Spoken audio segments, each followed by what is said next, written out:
Buenos días, nuevamente por la gracia de Dios, conectándome con todos ustedes, amados hermanos y amigos. Les doy un caluroso saludo a nombre de la pastora, de nuestros hijos, nuestros nietos.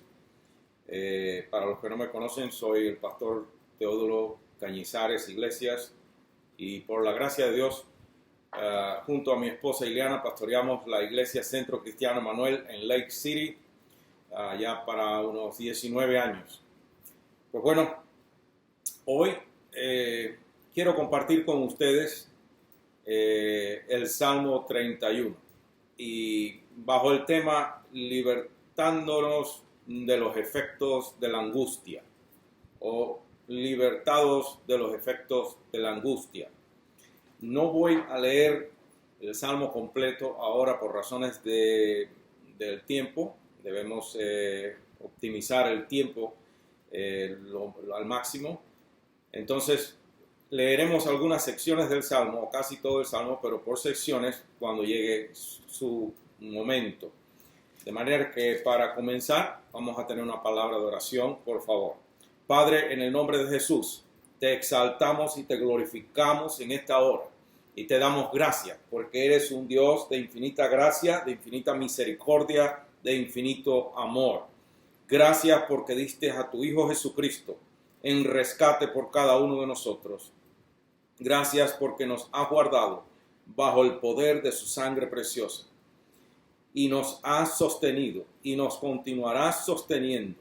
Te pedimos en esta hora, Padre, que ilumines nuestro entendimiento y también nuestro corazón, que tu palabra sea para edificar, para exhortar y consolar nuestras vidas, pero sobre todas las cosas para exaltar y glorificar el nombre de Cristo. Estas cosas te pedimos, Padre, en el nombre de Jesucristo. Amén. Bueno, pues amados hermanos y amigos, gracias por estar con nosotros una vez más. Siempre que estudiemos los salmos, he aprendido con el curso del tiempo que debemos buscar dos personas en el Salmo. Una, el autor inspirado, de quien aprendemos la lección menos importante. La otra, obviamente, Dios, de quien aprendemos la lección más importante. Generalmente, la primera parte del Salmo trata con las realidades humanas, con la naturaleza humana, con las circunstancias, con los problemas, con todo aquello que afecta al hombre, lo que nos rodea en este mundo. Y la segunda parte se dirige nuestra atención siempre a las perspectivas divinas, a la gracia, a la misericordia, a la intervención oportuna de Dios para auxiliar, para resolver el problema en este caso, del penitente, del creyente, del salmista o de cualquiera de nosotros que se apropie de esa bendición, de esa promesa que hay para cada uno de nosotros en la palabra de Dios. Muchos expositores bíblicos están de acuerdo que David escribió este salmo durante la época o ese tiempo de rebeldía de su hijo Absalón, que también aprovecharon muchas personas para rebelarse contra él y levantarse contra él apoyando a su hijo Absalón. Y no es para menos que veamos a David cantando en una nota muy diferente a la del Salmo anterior o el Salmo 30. Podemos decir pues que el propósito general del Salmo 31 es para inspirar confianza en el corazón del hombre o de la mujer afligida por cualquier prueba que sea. Las palabras del autor, en este caso David, inspirado obviamente por el Espíritu Santo, muestra cómo el favor de Dios le ha llevado a través de diferentes pruebas, de adversidades pasadas. Él está aquí haciendo en los primeros 8 versos un recuento, si usted presta atención a esos 8 versos, un recuento de experiencias pasadas, un recuento donde hay un fundamento, una fe, hay una confianza ya establecida en la fidelidad de Dios para ser librado no solamente de aquellas adversidades pasadas, sino de las presentes e inclusive futuras. Por eso nosotros también confiamos en el Dios que no cambia, el Dios que siempre permanece fiel, aun cuando nosotros somos infieles. Él permanece fiel. Ahora bien, debemos entender una cosa muy importante, nosotros los cristianos. Debemos entender que nuestra confianza en Dios no nos garantiza una vida libre de adversidades, una vida insulada de problemas, pero sí garantiza que triunfaremos sobre toda adversidad. El cristiano es la única persona que tiene garantizada la victoria desde antes de entrar en batalla. Y la gloria sea para el Señor Jesucristo, que conquistó todos los poderes del diablo, que venció al enemigo, que venció toda cosa creada que puede amedrentarle a usted, que puede hacerle daño a usted, a mí, al que sea. Estamos cubiertos bajo la gracia de Dios, bajo la sangre preciosa de Cristo. Enfrentaremos problemas, adversidades, dificultades, inclusive lloraremos, etcétera, etcétera, pero al final venceremos porque Jesús ya venció por nosotros. Entonces, aquí comienza David su clamor a Dios. Anclando, note esto muy importante, David ancla su petición en esas experiencias pasadas. En otras palabras, es una declaración de confianza de alguien que ha experimentado la fidelidad de Dios, que ha comprobado en su vida la fidelidad de Dios. Y para eso vamos a leer los primeros 8 versos. Así comienza el Salmo. En el nombre del Padre, del Hijo y del Espíritu Santo leemos. Dice, en ti, oh Jehová, he confiado, no sea yo confundido jamás.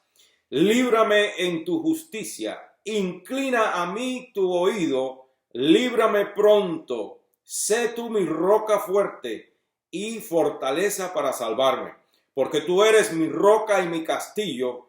Por tu nombre me guiarás, me encaminarás. Note que esto es una afirmación, no es una posibilidad. Él no está hablando en términos de una posible, de un posible evento, sino que es una realidad. Me encaminarás, dice, me guiarás. Sácame de la red que han escondido para mí, pues tú eres mi refugio. En tu mano encomiendo mi espíritu, tú me has redimido, oh Jehová, Dios de verdad. Eso de que tú me has redimido, obviamente, en otras palabras, pertenezco, soy tuyo, soy propiedad tuya. Tú me has comprado a precio de sangre en el caso nuestro y aún en el del, porque todos los hombres y las mujeres que fueron salvos en el Antiguo Testamento fueron salvos por cuanto pusieron la fe en aquel Redentor que habría de venir. Ellos fueron salvados mirando hacia el futuro, mirando hacia el Calvario. Nosotros, los que nos salvamos en el Nuevo Testamento, somos salvos porque miramos hacia atrás. Aquellos miraron hacia adelante, nosotros miramos hacia atrás, hacia el evento más trascendental de toda la historia, que es el sacrificio perfecto de nuestro Señor Jesucristo, su crucifixión, su muerte y su resurrección. Nadie en la historia del ser humano, desde Adán hasta el último que nazca sobre esta tierra, nadie se salva excepto por medio de la fe en el Señor Jesucristo. Y todos los hombres y mujeres piadosas del Antiguo Testamento que se salvaron por la fe en aquel Redentor prometido en Génesis 3:15. Inclusive Jesús habló de Abraham y les dijo a los fariseos, Abraham vio mi día y se regocijó. Entonces, seguimos aquí. Aborrezco a los que esperan en vanidades ilusorias, mas yo en Jehová he esperado. Me gozaré y alegraré en tu misericordia, porque has visto mi aflicción. Note, todas las frases de este hombre son ya ya da por sentado que Dios le va a librar. Me gozaré y alegraré en tu misericordia. Él no está dudando para nada de la fidelidad de Dios, porque has visto mi aflicción, has conocido mi alma en las angustias. Ahí se está refiriendo a experiencias pasadas también.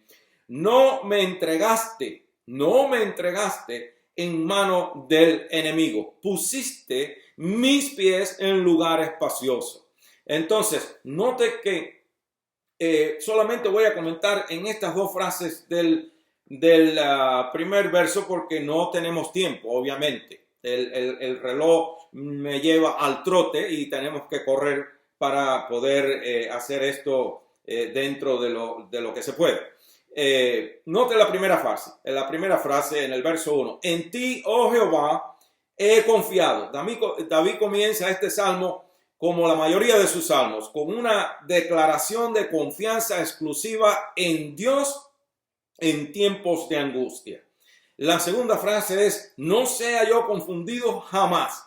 Esa frase es muy significativa. Yo creo que es muy significativa. No sea yo confundido jamás, porque en ella se vislumbra cierto atrevimiento, no un atrevimiento irrespetuoso, no señor, un atrevimiento, o sea, una confianza que ha sido cultivada por una relación sincera entre este hombre y Dios, entre David y Dios, una relación de sinceridad. Él ha cometido un montón de errores, ha pecado horriblemente contra Dios, pero se ha manifestado siempre sincero con Dios. Nunca ha esquivado su responsabilidad cuando ha sido confrontado por Dios. Hay una relación. En fin, me atrevo a opinar que estas palabras transmiten la idea, no me falles, pues en ti he puesto toda mi confianza e inclusive tu nombre está en juego, Señor, porque todos los que vienen detrás de mí, todos los que me quieren hacer daño, todos los que me persiguen, saben que yo confío exclusivamente en ti. En otras palabras si no, y esto no es torciéndole tampoco el brazo a Dios. Yo nunca he predicado eso, ni lo predicaré jamás. Nosotros no le torcemos el brazo a Dios para nada, ni comprometemos a Dios a transar por cualquier tipo de petición nuestra porque no le quede más remedio. Dios es soberano y hace como Él quiere.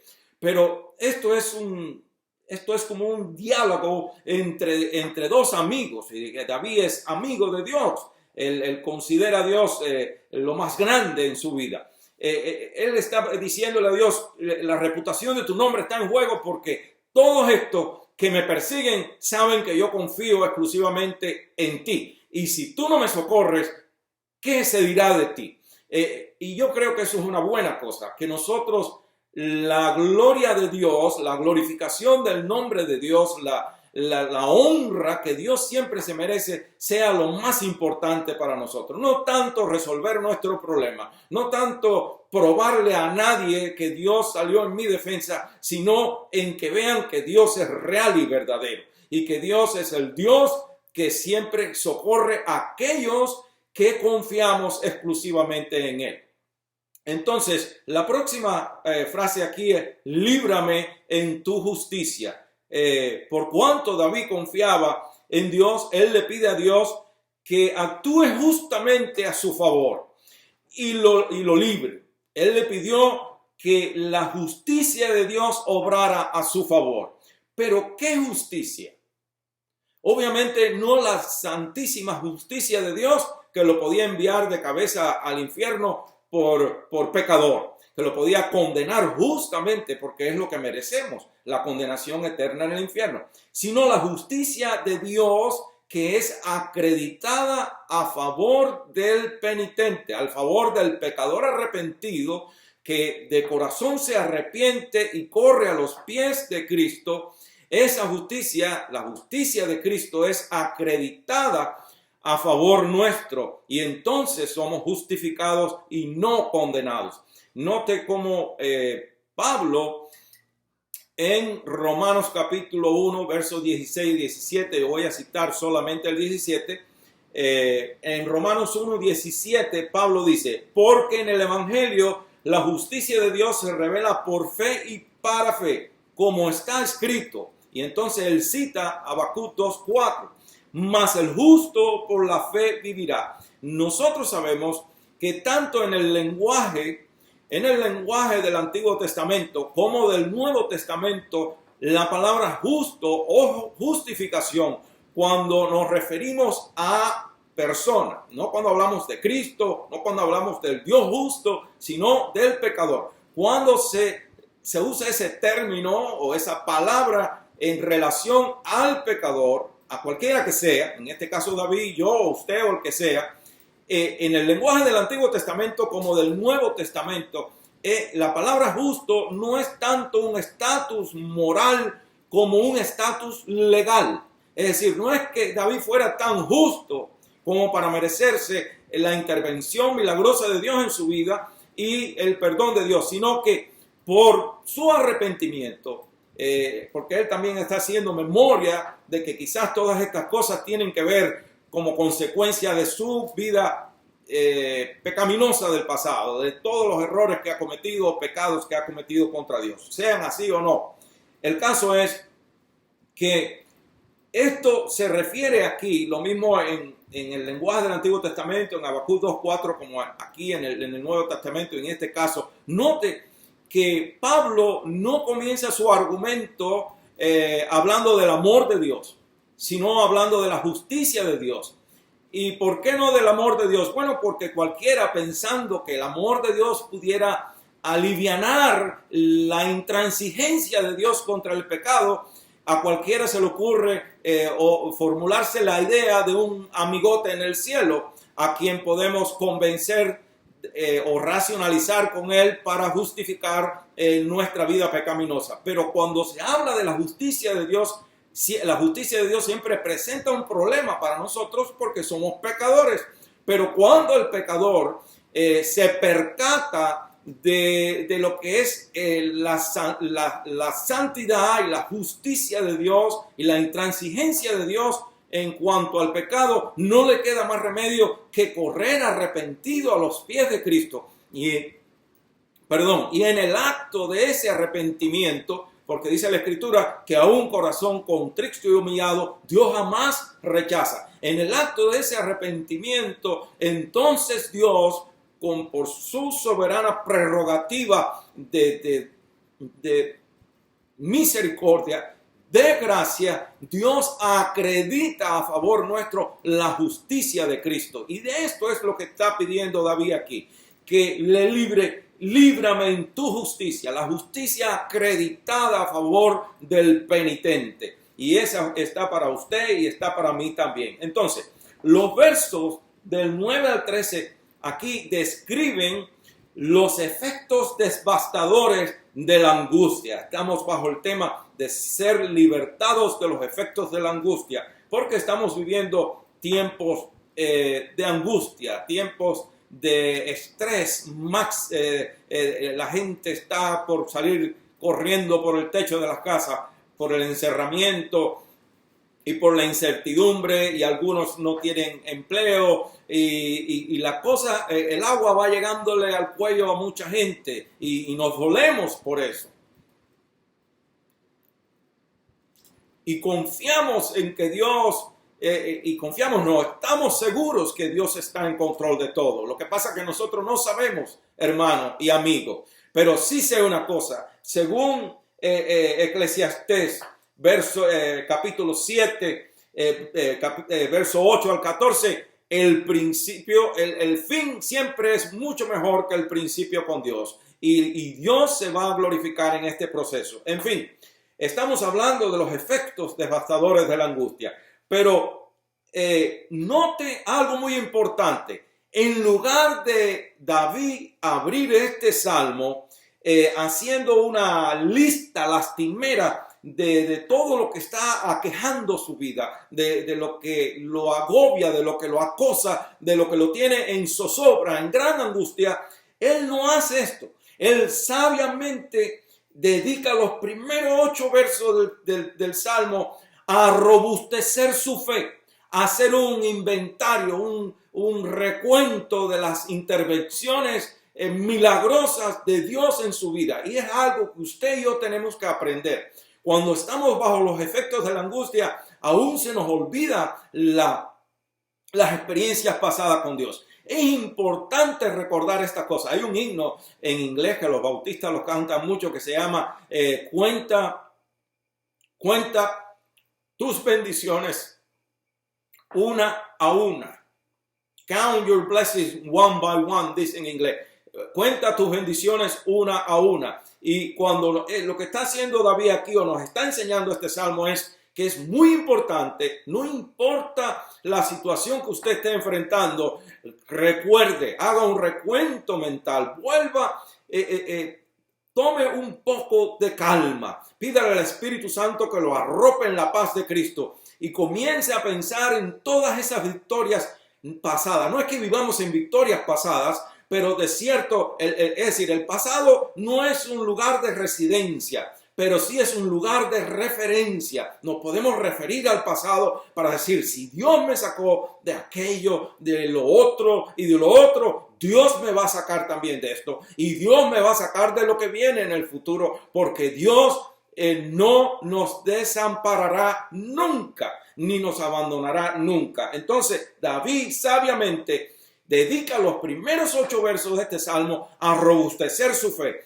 a meditar y a exaltar al Dios que no lo ha abandonado jamás.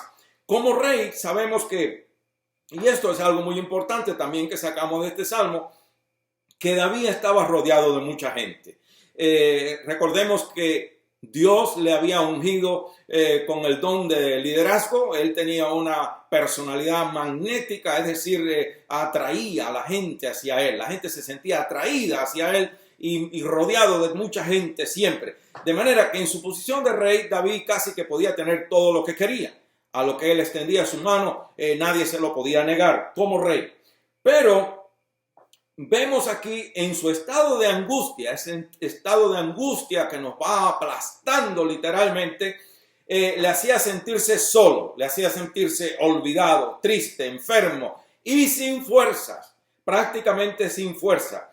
Entonces, vamos a leer estos versos del 9 al 13 rápido para que usted pueda comprobar lo que yo le estoy diciendo. Dice, ahí él comienza. Ten misericordia de mí, oh Jehová, porque estoy en angustia. Es lo primero que él dice. Se han consumido de tristeza mis ojos, mi alma también y mi cuerpo, porque mi vida se va gastando de dolor y mis años de suspirar. Se agotan mis fuerzas a causa de mi iniquidad y mis huesos se han consumido. De todos mis enemigos soy objeto de oprobio y de mis vecinos mucho más. Y el horror de mis conocidos, los que me ven fuera, huyen de mí. He sido olvidado de su corazón como un muerto. He venido a ser como un vaso quebrado. Un vaso quebrado no sirve para nada.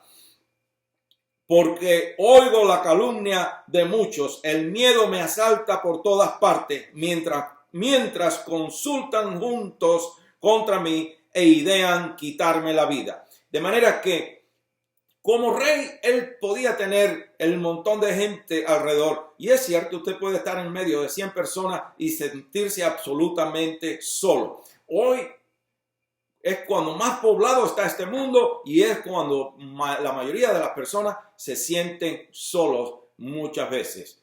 Hay personas, el número de millones de personas aumenta anualmente que dependen de medicamentos para provocar sueño, para combatir la insomnia y de medicamentos para evitar pesadillas y depresión porque se sienten solos, etcétera, etcétera. Es increíble. Entonces, tomando esto en cuenta, debemos aprender de esta experiencia plasmada en este salmo que el estatus social, escuche bien, el estatus social, los amigotes, el dinero, lo que el dinero puede comprar, todo lo que usted pueda imaginarse, ninguna cosa creada puede solucionar las necesidades internas del hombre, esas necesidades del corazón humano. Solo aquel que nos creó a su imagen y semejanza puede llenar el vacío de nuestros corazones. Solamente Jesús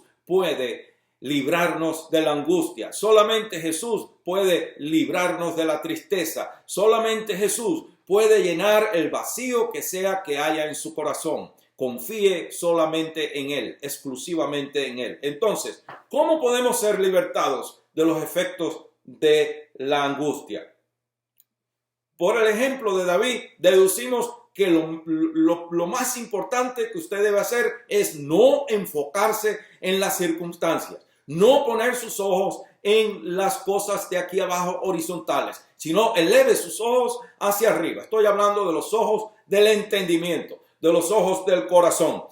Ponga sus ojos en Dios. Observe el cambio drástico que hay entre el verso 13 y el 14. Voy a leer el 13 de nuevo y el 14 y luego leemos hasta el 16.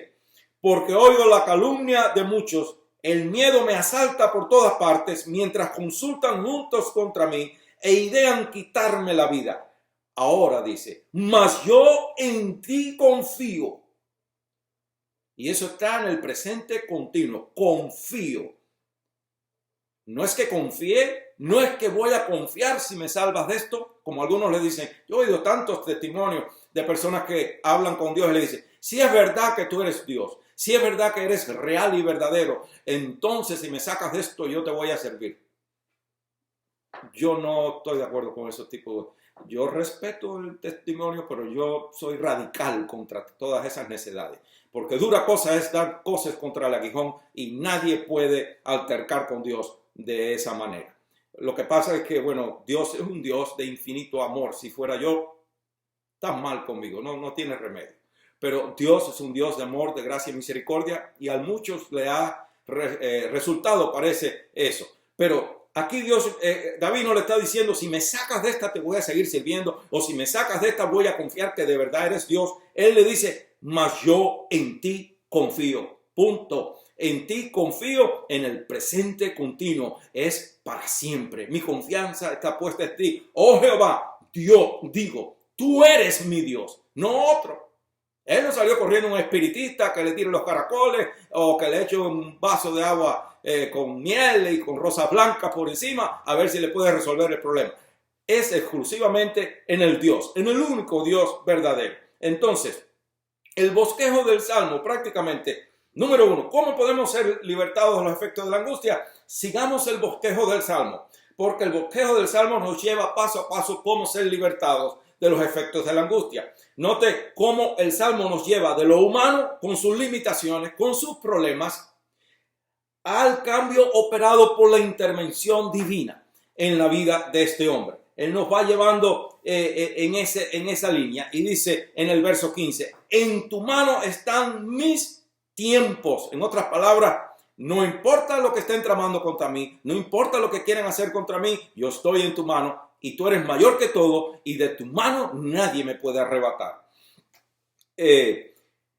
Mis tiempos, líbrame de la mano de mis enemigos y de mis perseguidores. Haz resplandecer tu rostro sobre tu siervo. Sálvame por tu misericordia. No porque yo me lo merezca, sino por tu misericordia. Entonces, número 2, anímese a alabar a Dios. Cuando estamos en angustia, estamos tristes, estamos preocupados, uno no quiere alabar a Dios, no quiere orar, nada. Pero por eso en otros salmos el salmista, este mismo David, dice, alma mía, alaba a Jehová, haga sacrificio de alabanza. Entonces dice, anímese a alabar a Dios. Salmo 19 al 22 dice así, cuán grande es tu bondad, que has guardado para los que te temen, que has mostrado a los que esperan en ti delante de los hijos de los hombres. En lo secreto de tu presencia los esconderás de la conspiración del hombre, los pondrás en un tabernáculo a cubierto de contención de lenguas. Bendito sea Jehová, porque ha hecho maravillosa su misericordia para conmigo en ciudad fortificada. A pesar de que está mala la cosa, él se siente ya como en ciudad fortificada y está quizás corriendo por medio de aquel bosque sin lugar, sin morada fija, porque fue desplazado y tuvo que huir con un grupo de gente que le quedaba aún fiel. Decía yo en mi premura, cortado soy de delante de tus ojos, pero tú oíste la voz de mis ruegos cuando a ti clamaba. Aun cuando la fe de él en su premura, es decir, se apresuró a pensar quizás por un instante, no vio la respuesta inmediata y hubo un poquitito de duda quizás, pero reaccionó y fue sincero con Dios. en mi premura, cortado soy delante de tus ojos. Pero, como quien dice, casi me cortan el pescuezo. Pero tú oíste la voz de mis ruegos cuando a ti clamaba. Entonces, note, cuando David comienza a alabar a Dios, experimenta nuevas fuerzas, nuevos deseos de vivir. Dice ahí mismo que él se siente que ya está como en ciudad fortificada. En el lenguaje de aquel tiempo no era lo mismo, están en campo abierto que en una ciudad amurallada. Entonces, donde había provisiones, donde había de todo. David, él vio que podía esconderse en los lugares secretos de Dios. Y ese es el secreto de alabar a Dios, de buscar la presencia de Dios. Y comenzó a regocijarse en la vida, a pesar de que aún el problema no había sido removido. Yo quiero decirle que aquí en la carrera que llevamos, que hay poder en la alabanza a Dios. Cuando usted alaba a Dios, la palabra promete, dice que Dios mora en medio de la alabanza de su pueblo. Morar quiere decir que está ahí presente, que está con nosotros. Y cuando Dios está en nosotros y con nosotros, la presencia de Dios, el poder del Espíritu Santo en nosotros rompe el poder del diablo, echa fuera toda opresión demoníaca y todo porque la angustia, la tristeza, el enemigo aprovecha todo esto para hacerle a usted ver las cosas peores de lo que son, como aquellos espías, aquellos otros 10 que fueron con Caleb y Josué a espiar la tierra, comenzaron a ver y a exagerar todas las cosas. Algunos dicen que ellos las exageraron. ¿Quién sabe si del miedo que tenían se apoderó de ellos algún espíritu de tinieblas y le hizo creer a ellos que realmente lo que veían era hombres que parecían gigantes, ciudades que llegaban al cielo, y ellos se sentían como langostas, decían, como un insecto inferior e indefenso delante de ellos.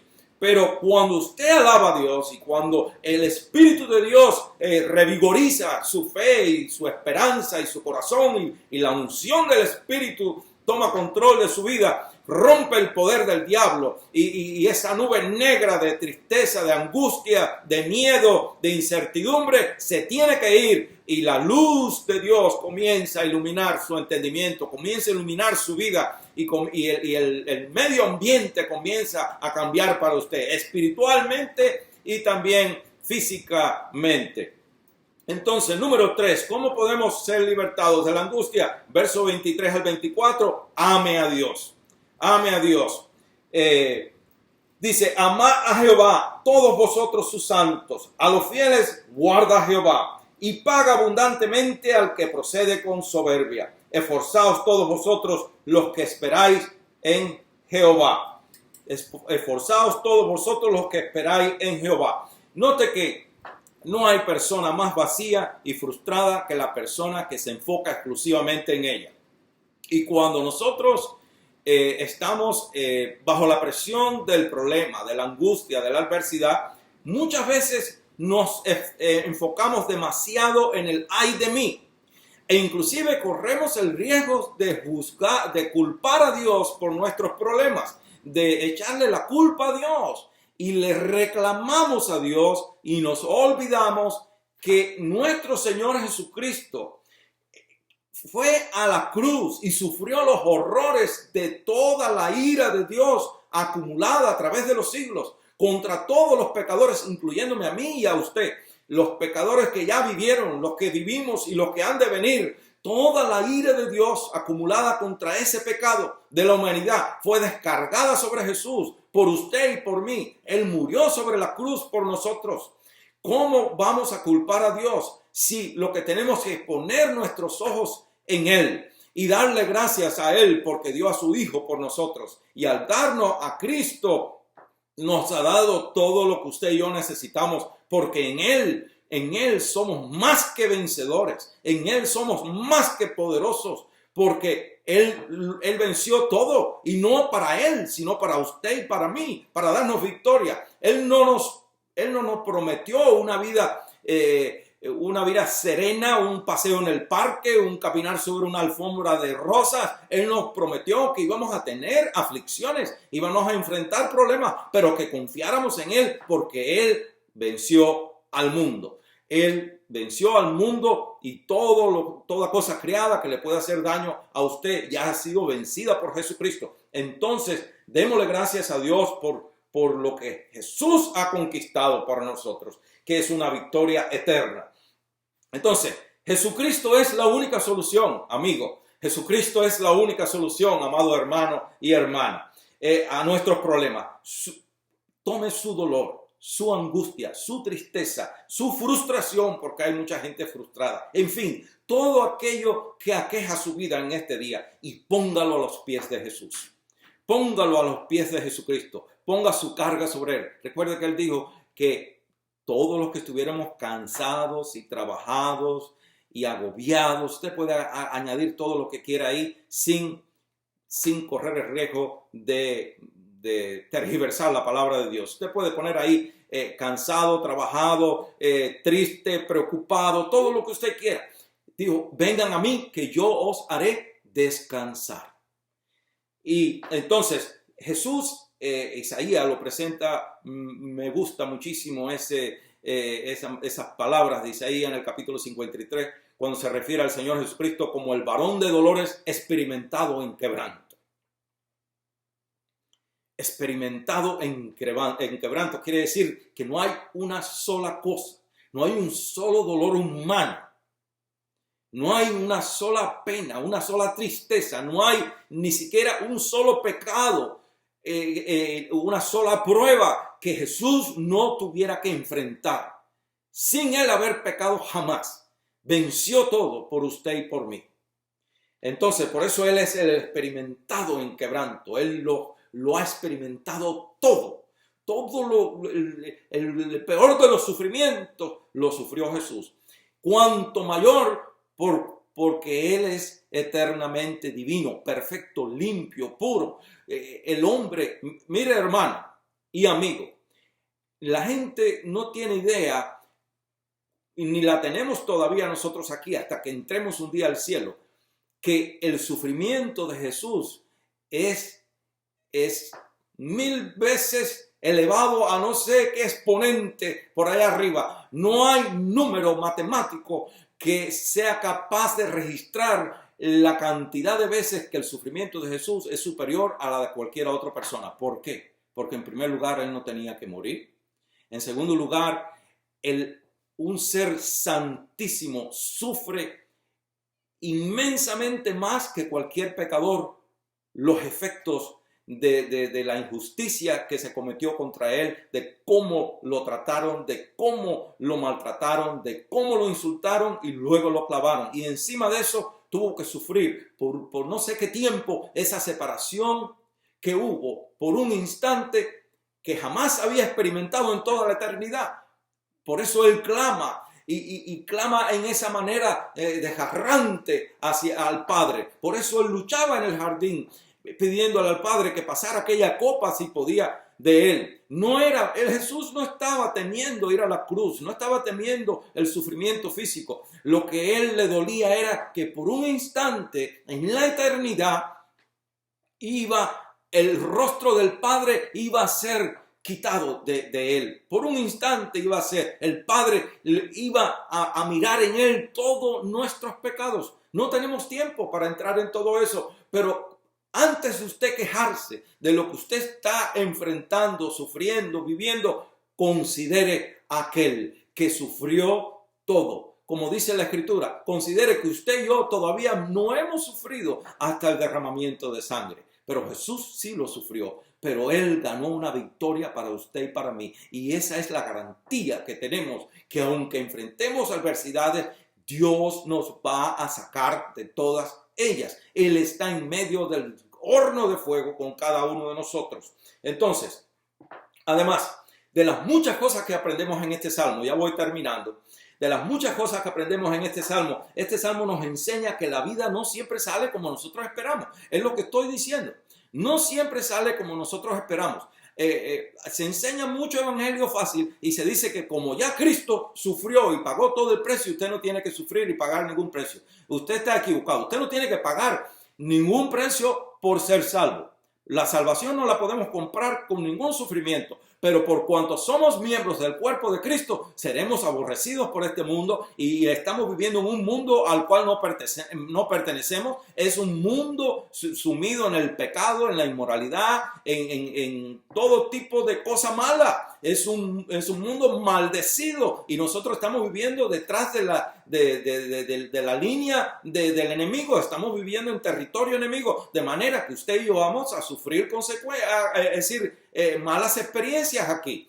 Y entonces Jesús no nos prometió, como dije hace un rato, un camino de rosa, pero sí nos ha prometido estar con nosotros en todos nuestros problemas y nuestras adversidades. Entonces la vida no siempre sale como esperamos, pero con Dios, como dije al principio, según Eclesiastés capítulo 7, verso 8 al 14, que no puedo leer ya, el fin del negocio siempre es mucho mejor con Dios que el principio. Entonces, también aprendemos con este salmo que no todas las soluciones tienen que ser tangibles. Es decir, no siempre Dios nos tiene que dar lo que le estamos pidiendo. Sea lo que sea que usted le esté pidiendo, sanidad, remoción del problema, una ayuda financiera para alguna situación que usted tenga, lo que sea. No siempre vamos a tener que recibir eso, pero sí recibimos una cosa que no hay tesoro en el mundo que lo pueda comprar. ¿Sabe cuál es?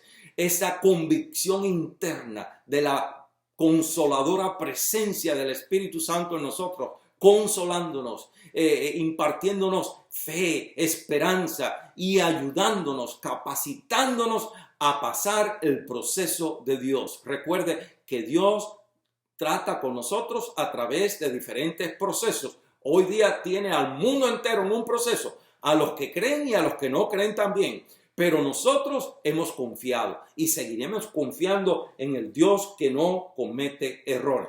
Lo dejo con esto. Nadie, ninguna persona, no hay una persona sobre la faz de la tierra, sobre todo el cristiano, que pueda decir que para él o ella no hay esperanza. ¿Por qué? Porque solo una mirada a la obra redentora de Cristo es suficiente prueba de que todo lo podemos en Él y de que todo lo que usted necesita le ha sido dado en el Señor Jesucristo. Escuche lo que dice y con esto cierro. Romanos capítulo 8, verso 32 dice esto: el que no escatimó ni a su propio Hijo, sino que lo entregó por todos nosotros, ¿cómo no nos dará con Él todas las cosas? Todo lo que usted necesita le ha sido dado en Cristo y no necesariamente cosas materiales.